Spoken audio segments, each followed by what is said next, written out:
En France, les personnes sourdes et malentendantes représentent 16% de la population. Or, elles peuvent rencontrer des difficultés lors de l'accès aux soins et même y renoncer.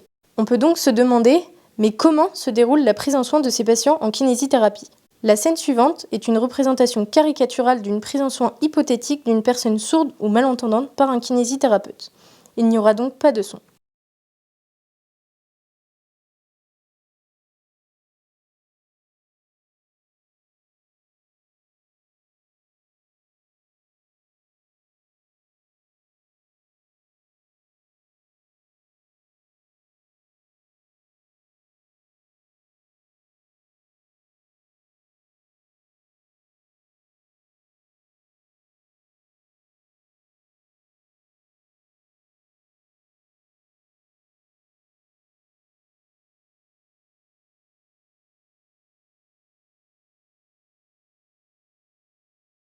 Ça vous choque ?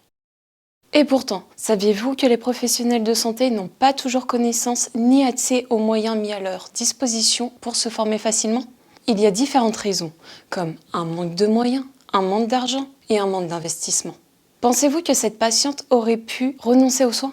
Eh bien oui, et cela s'oppose à l'égalité des droits et des chances des personnes handicapées, car oui, c'est un handicap invisible.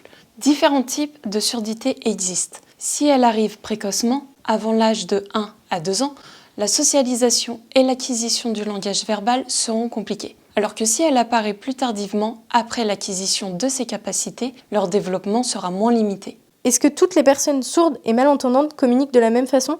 Non, il existe différentes formes de communication comme la lecture labiale, la langue française parlée complétée, la dactylologie et la langue des signes. L'enjeu pour le professionnel de santé est alors de donner des informations adaptées et de prendre des décisions avec l'aide du patient pour éviter le refus, le renoncement et la mauvaise observance du soin. Clarté claire. Les signes pour vous aider. Une personne sourde ou malentendante arrive dans votre cabinet ? Pas de panique. Voici quelques mots en langue des signes française afin de vous aider dans sa prise en charge. Premièrement, le mot « bonjour ». Il est important de saluer le patient. Puis le mot « ça va ». C'est bien de faire preuve de politesse. Ensuite, le mot « douleur ». Il est important de savoir le ressenti du patient. Le mot « fini » est utile pour, par exemple, indiquer la fin d'une séance ou d'un exercice. On ne voudrait pas que le patient fasse des squats pendant 3 heures. Pour finir, le mot « difficile ».